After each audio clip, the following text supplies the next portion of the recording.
Buen día, licenciado José Catalino Argueta.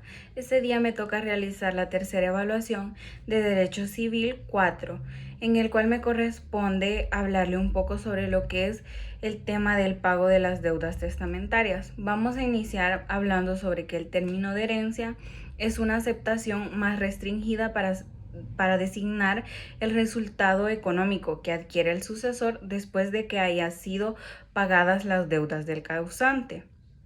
Los herederos, así como se benefician con todos los bienes que el causante tenía, a la vez son obligados al pago de las deudas hereditarias.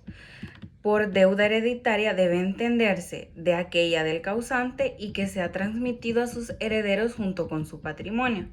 En el pago de las deudas hereditarias surgen situaciones en las que por A o B motivo los bienes heredados no alcanzan para cubrir el pago de las mismas, o alcanzando para el pago de algunas no alcanzan para el pago de otras deudas hereditarias, y es ahí cuando surge la problemática, que deberá elegirse pagar a unos y no pagar a otros, o disminuir el pago, por lo que es importante establecer si en el Código Civil se determinan reglas para el pago de las deudas hereditarias cuando surge este problema y si estas reglas no vulneran derechos de los acreedores.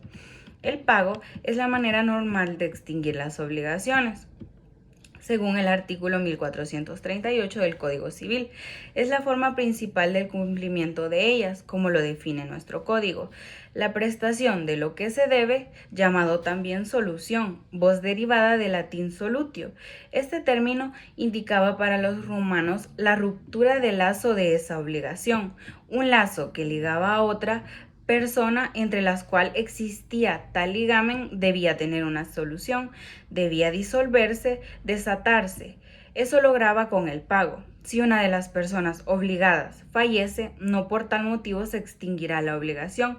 Lo que ocurre es una sustitución subjetiva que la ley, en su deseo de que los vínculos establecidos permanezcan, recurre a útil ficción de la continuidad de la persona del difunto, es decir, su heredero, al cual pasan las obligaciones de aquel junto con los derechos, el gravamen, la carga, la obligación.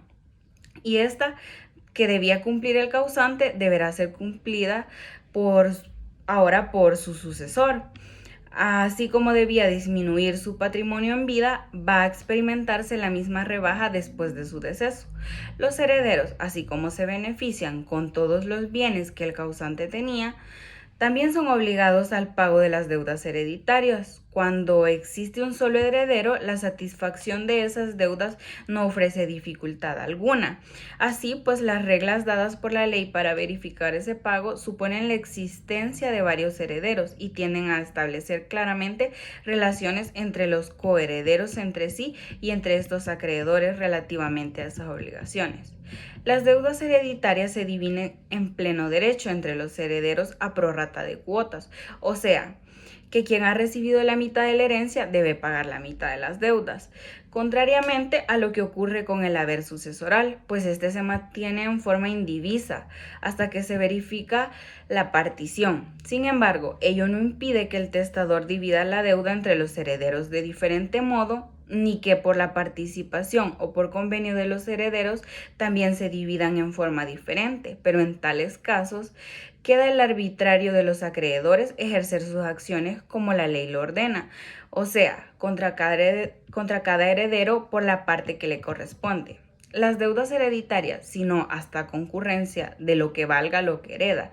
Esto es si acepto con beneficio de inventario. De lo contrario, responde ilimitadamente por las deudas de la herencia. En la práctica, generalmente siempre los herederos aceptan herencia con el beneficio de inventario, porque no saben cuán gravada puede estar la masa de bienes dejada por el causante. Pagar a prórrata o como dispuesto el testador, la decisión del partidor y el convenio de los herederos en su caso, si tienen efecto entre los coherederos, porque los que sufrieren mayor gravamen como resultado de que los acreedores les hayan exigido el pago prórrata, tienen derecho a ser indemnizados por los otros herederos. En este sentido, se afirma que el pago de las deudas hereditarias debe tomarse como base del conjunto patrimonial llamado haber hereditario.